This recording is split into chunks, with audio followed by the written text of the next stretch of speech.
እማጸናሃለሁ ጌታዬ በተላቀው ልቅና ያ ሙጊቱ አግስኒ አንተ ረዳቱ ጌታ ወይ እርዳኝ ያ ሙጊቱ አግስኒ ያ ሙጊቱ አግስኒ ሶስት የለመንኩት ረዳት የሆንከው ጌታ እርዳኝ ብቻዬን ነኝ ልክ ሶላቴን ማጠናቀቂያ ላይ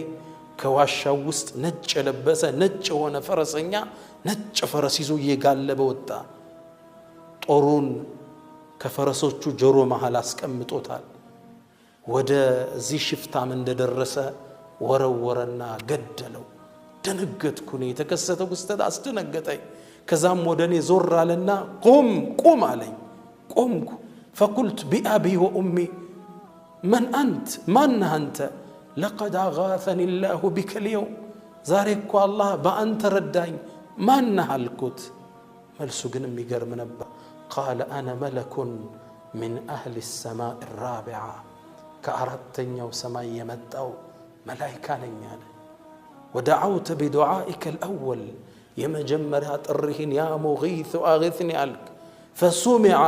لأهل السماء قعقعة يسمى يبرج شوهو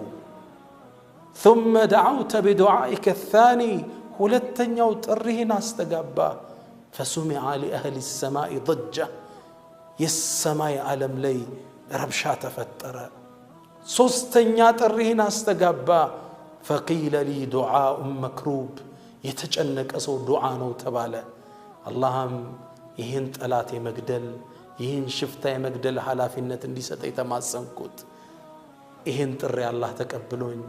እንድረዳ መጥቼ ነው አለ